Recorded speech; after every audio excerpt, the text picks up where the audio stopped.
Well, hi everyone, and welcome to the Buffett and Beyond Research Saturday ETF report. And we're going to continue with the home builders, which we started in the daily letter Monday or Tuesday. And today is June 7, 2025. And remember, folks, if you want to live on the beach like Jimmy Buffett once did, you've got to invest better than Warren Buffett does now. Now let's look at the home builders, because we've gotten a lot of response from our Tuesday newsletter where we wrote about the home builders and what they've done over the past 5 years, which has been absolutely phenomenal. I'm talking about the top stocks in that ETF, and we're looking at the XHB. You could see it up here. And it has been just getting hammered this year, or at least that's what we've been told. And we can see that the black line is the S&P 500 index, and this is year to date, and I'm recording this on Friday afternoon, with the market up about 1.9% in here. This is the S&P 500. The XHB, which is the house building or the home building ETF, one of the home building ETFs, is down about 8% right in here. So, but what we're hearing is like, wow, they're really just getting killed out there. And there's about a 10% difference as of right now. But let's show you some of the things that we can do to prevent this type of decline or any type of decline. And you're going to love it, because we're going to talk about a long, short portfolio, as well as show you which stocks that we have right now in our portfolio. Now, I showed you this in the, I believe it was the Tuesday newsletter, and we were talking about the XHB, which is the home builders, and the ITB, which is construction, and you can see they run together. Again, the black line is the S&P 500, and we can see the XHB, which is this blue, nice standout blue line, is up about 110%, while the market is up about 80% or so. So over time, yeah, we have done very, very well. But where is our portfolio of top stocks? Well, it's way up here, folks. And we're going to take a look at that. We're going to show you what these stocks are, because you're subscribing to the ETF letter. So let's go here, and we're looking at the home builders. Now, we're looking at the S&P 500. We're looking at the long-short portfolio, and I'm going to explain that to you in a minute. And we're looking at our top stocks over here out of the XHB. So we're going to look at those. And 2019, 20, 21, 22, 23, 24, and as of today, as I'm recording this, we're looking at 2025. So the S&P 500 is up 1.9% over this time period. This year to date, long short, if you were long and short, I'm going to explain to you what that is up 5.7%, and our top stocks are down 3.2%. But what I want to show you is 2022. Now, 2022 was a down year for the S&P 500. It was down 19.5%. The NASDAQ was down 34%. And our top stocks in the home builders was down 29%. So we were down more than the S&P 500. But we're going to look at what this is overall. When we start compounding all these years, the top stocks, you're going to see way outperform the S&P 500.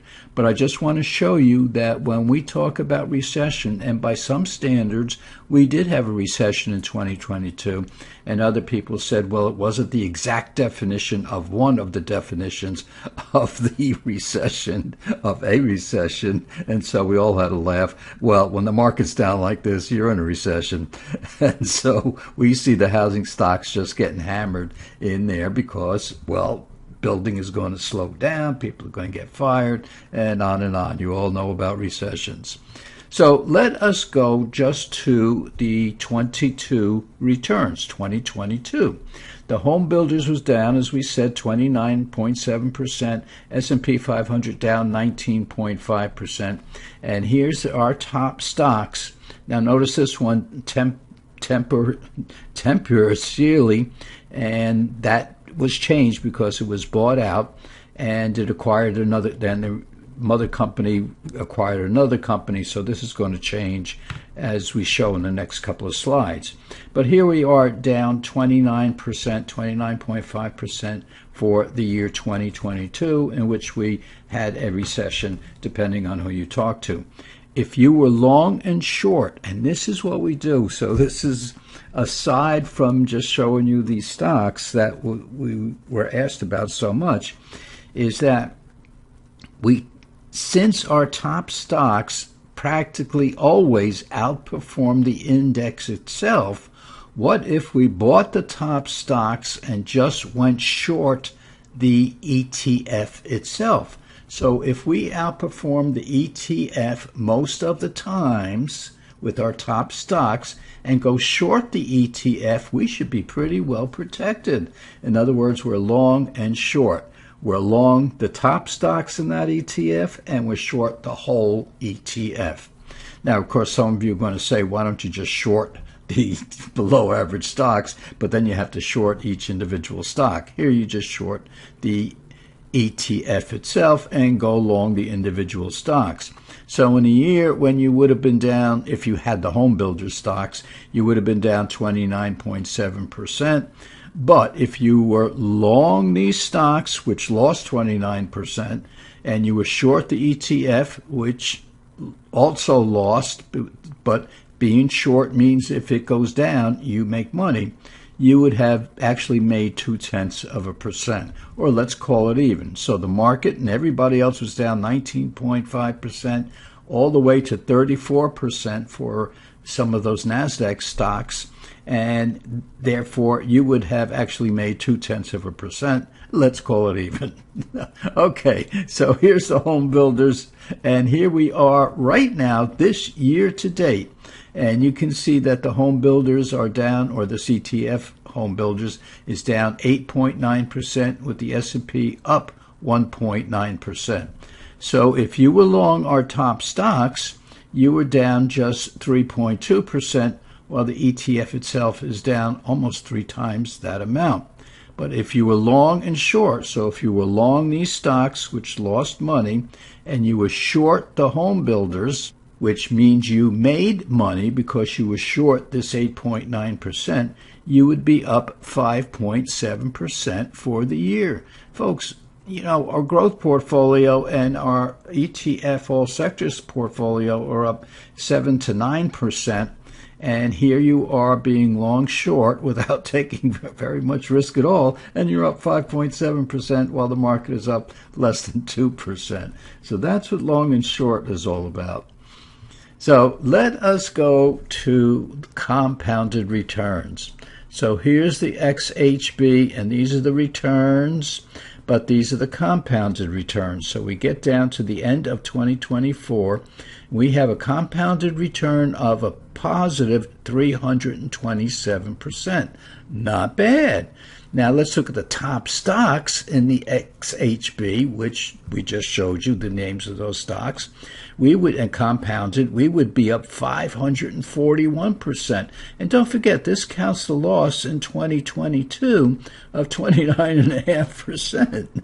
What if we compounded the S&P 500 since 2019 all the way up to the end of 2024? We would be up 209%. So let's look at this here, folks. You invest in the S&P 500, which everybody is telling you to do, you'd be up 209% over the past 5 years. But if you invested in the top stocks in the home builders, which everybody is crying wolf about, you would be up 541%. Folks, 2.5 times that of the S&P. And if you were in the XHB, if you just bought the index itself, you would be up more, about 50% more than the S&P 500.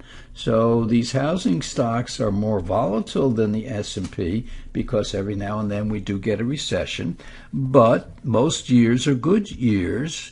And boy, you could beat the S&P by 50% in here, 327 to 209.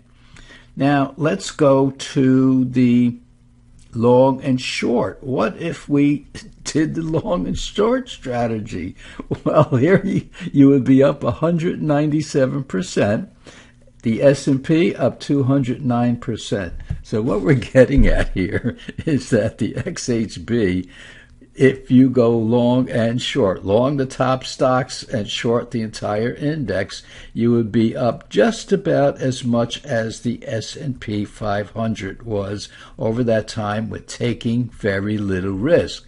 But then when you look at the top stocks, just going along the top stocks, you would be up 2.5 times either strategy, 541%. So this is something to think about. But the problem is that when you go short in a portfolio that you're 100% long in, then the brokerage company charges you money for borrowing the money to go short. So yeah, it's a dangerous situation in here, folks. So you just have to find out what that is, or what the amount is if you go long and short. And it depends on the brokerage company and how much they are charging you. So, folks, we, again, as I was saying, we had a wild week this week, and Friday the market is just going crazy to the upside. So you've maybe got some money in your pocket. You know a new strategy you could think about and juggle your brains out about. But we kind of like that long-short strategy if it didn't cost money to borrow the money, because you have to borrow those stocks from somebody else. You have to use money to do that, but you're also getting some cash from your portfolio. So it depends on the brokerage house. You have to really ask them what they're going to do. Meanwhile, enjoy the weekend. Go out, be with your loved ones, be with your family on Sunday and have a Sunday dinner. And folks, we'll see you right back here in a couple of days. And remember, if you want to walk on this beach like Jimmy Buffett once did, you've got to learn how to invest even better than Warren Buffett does now.